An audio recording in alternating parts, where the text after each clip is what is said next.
Hey, what's up guys? Welcome to another Fire Emblem Heroes video, and today we're going to take a look at the new Awakenings banner. It's called Ylissean Travelers and it includes the 4 following heroes: Libra, Maribel, Olivia, and Sumia. I'm personally not that excited about this banner at all, but there are some skills that are pretty interesting and I'll make sure to cover them in this video. First, we have Olivia. This version is a sword flyer dancer and that's pretty cool. Flyer dancers are the best type of dancers in my opinion because they have access to all the formation type of skills like flyer formations and guidance. They are able to provide a lot more utility than a normal infantry dancer, so that's great. Stats aren't too important when we talk about dancers, but we're going to take a look at comparisons anyways. If we compare her with her original self, I would say that the flyer version is definitely better stat wise.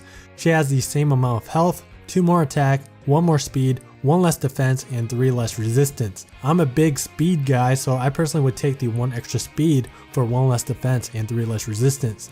The reason is because speed is the most important stat in the game and it determines whether or not your unit will get doubled. But at the end of the day, the stats are just so similar that I don't think it really matters too much.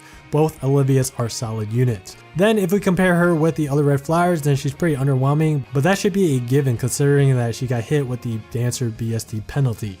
She might not be able to double as many foes as Shida or deal as much damage as Valencia, Camilla, or Ryoma, but with skills and buffs, she'll be able to hold her own against green foes and very few red foes, and that's good enough for a dancer. Moving on to her weapon, it's Scald. It's unique, 16 might, and this is an effect that we've seen before. FEHeroes' unique weapon has the exact same effect. The effect isn't as powerful as when it first came out, but it's still pretty good nonetheless. If you're new to the game and do not know, the buff granted from this weapon does not stack with other display buffs like rallies, tactics, hones, and fortifies. I don't think this weapon is something you would use on your main teams, but it's nice for arena assault. I'm not sure how many of you guys have preset teams for arena assault that have buff synergy, but for those players that create teams on the fly, this will be a great weapon for you guys to use. Assist skill is dance, of course, I'm gonna skip it. New A skill is bracing stance 2. Alright, so for units that don't have super high defensive stats and have fairly high speed like Olivia, I think Fury would be better in most cases. However, I do think this is a great skill for units that have high mixed defenses like a Hawkeye. Most dragons have good mixed bulk, plus res Oboro, and other units of that nature. The main problem with defensive stance skills is that they compete with the breath skills, and the breaths are just way better because of the special cooldown reduction effect. Therefore, just like the other defensive stance skills, this will mainly only be used on the units that do not have access to the breath skills, which are ranged, flyers, and cavalry units. B skill is chill speed. Only Fallen Silica and Olivia has this skill by default. This is by far the best chill skill out of the 4. Almost anyone can use it, but it's perfect for units that have builds with a flexible B slot like Fire Sweep builds, Brave Weapon builds, units with Desperation weapons, any staff unit can use it, and units with extremely high speed can also use it. C skill is Guidance. I touched on this a little bit earlier. This is one of the reasons why flyer dancers are awesome, is because they have access to skills like this. There are 2 things in this game that will get you free defensive wins. Number 1 is by having a dancer on your team, and number 2 is by having units with teleport skills. With this Olivia on your team, you have both. So overall, Olivia is a great pickup for any player out there, especially if you're a player that struggles with getting 7 deathless runs in arena assault. By having more unique dancers in your barracks, you'll be able to deploy more dancers on each run, which will ultimately make your runs easier. As for the cons, the biggest downside to Olivia is her low BST. That means she has overall less stats, and as a result, she's weaker than the normal unit. However, if you plan to use her as a full-time supportive unit, then this con is pretty much irrelevant. The key boon that you'll want on her is definitely speed. That'll increase her offensive and defensive capabilities. Best Bane I think is res, and then HP would be second. Again, remember that boons and banes are irrelevant if you solely use her as a dancer and nothing more. Next is Sumia. She's a blue flyer with a familiar stat line. Let's just head straight into comparisons with some prominent blue flyers. So as you can see, there's a trend going on with their offensive stats. As we move down the list, attack is getting shaved off for more speed. I don't really like Sumia's offensive stats because 30 attack is pretty low. If you guys can remember the video where I reviewed Shigure, I said 33 attack would be the lowest I would take. However, 30 attack isn't like Claire level low. Since her speed is so damn high, when you build her, you can focus on giving her skills that boosts her attack and something other than speed. Some skill examples are Death Blow, Sturdy Blow, Fierce Stance, Sturdy Stance, some bond skills, and etc. You'll also want to make sure you give her a good weapon that will complement her stat line. There's a lot of possibilities for that. There's Slaying Lance, Slaying Spear, Shell Lance, Cannon Boom, and her default weapon Reprisal Lance is also not that bad. It has the Fear Stance effect. When foe initiates combat, grants 6 attack during combat. This is the kind of effect that she really needs. 6 extra attack is a lot, and if we combine that with Fear Stance in the A slot, then her attack totals at 56 and 62 with flower buffs, which is not too bad considering that she'll also have 45 speed, and that's without taking into account a Sacred Seal and a Refined Weapon. This is also a pretty good weapon for other units that lack attack power. Some examples are Summer Cordelia, Tsubaki. Shigure would love it too, but his default weapon is already great. It's also not that bad for lance units with very high attack like Effie or Lucas. Assist skill is Reposition. It's one of the better assist skills out there, especially for flyers, but it doesn't score that high in arena.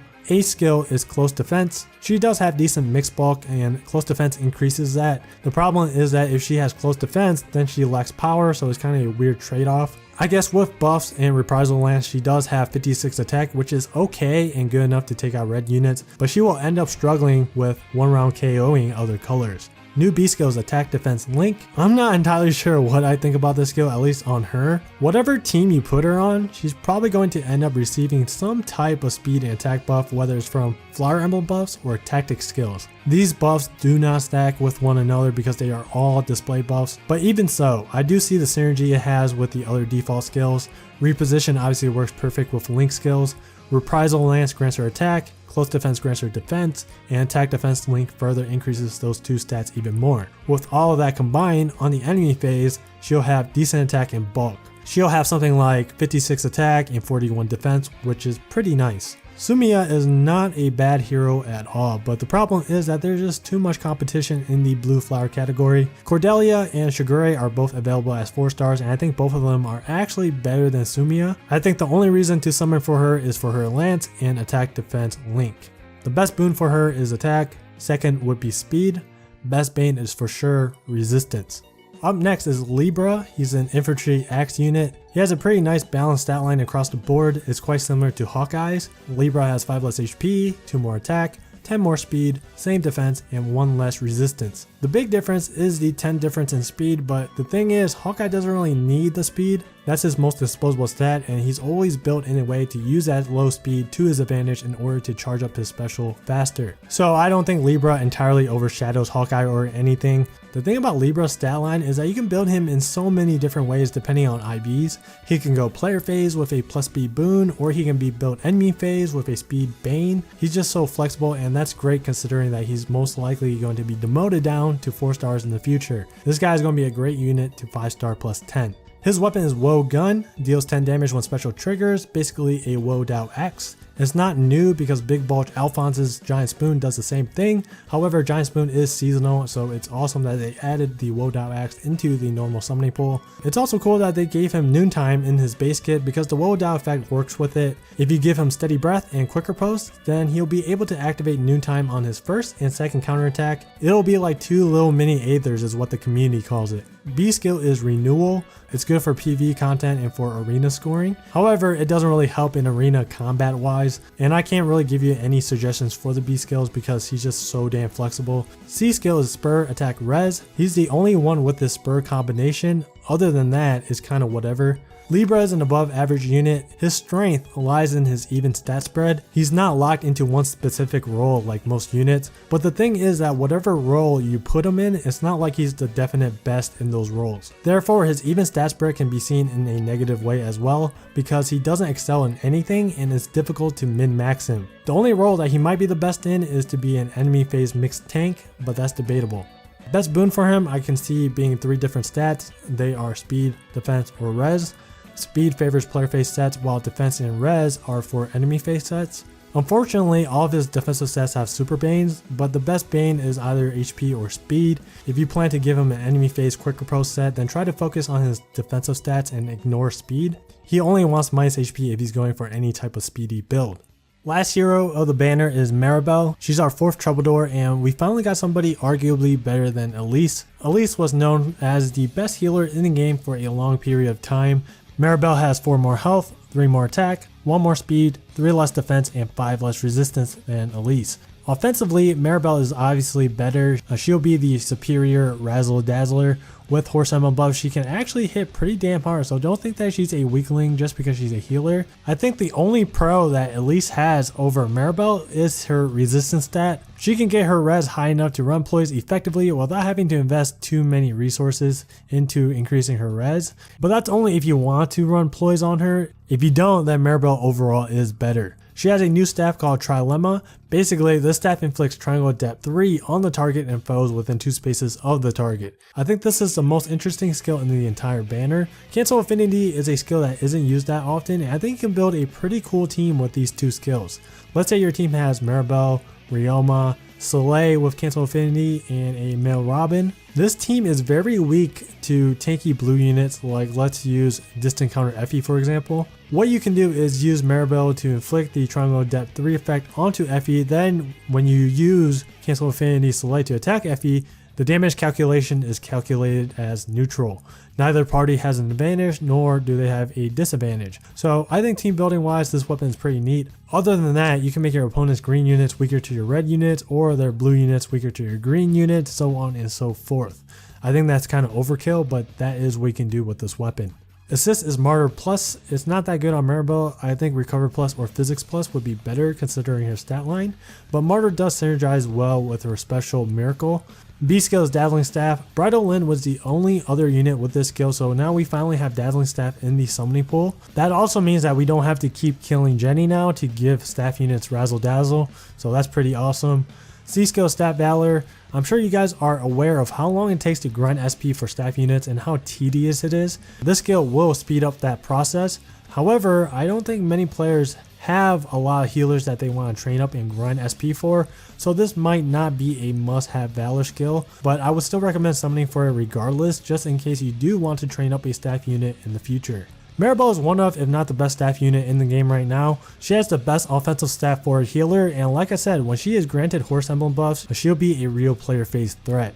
Just overall a great unit for all modes except for normal arena because of her terrible 145 BST. She scores very low in arena. Alright, so her best boon is going to be speed, then attack. Those 2 boons will increase her offensive capabilities. Best Bane, I think I'll go with defense, even though it's a -4 super Bane. I wouldn't recommend using her to tank any kind of physical attacks unless you focus a team around her. If you're going for that kind of cheesy build, then -HP would be the best Bane for that. Alright, let's do a quick summoning ranking for this banner. Remember that this is just my opinion. Everyone's ranking will be different depending on what they need and prioritize. I have Olivia at number 1, Maribel 2. Sumia and Libra are interchangeable. They can go 3 or 4 and vice versa. But I'm going to put Libra as number 3 despite the fact that he's most likely the demotion unit. I don't really need Sumia. I have tons of blue flower units in my barracks already. The only reason why I would put Sumia over Libra is if I needed to summon her for her lance. Overall, I think this banner is not worth summoning from. Olivia is the only unit in the banner that's really worth summoning for, but not everybody uses dancers. If you understand the game's mechanics well, then dancers are less useful. So my question for you guys is not about this banner. The legendary banner is coming up real soon, and I believe the legendary hero is supposed to be a blue unit. I want to know, who do you think will be the next legendary hero? Let me know in the comments below. And that's going to be it for this video. Thank you guys for watching, and I'll catch you guys in the next video.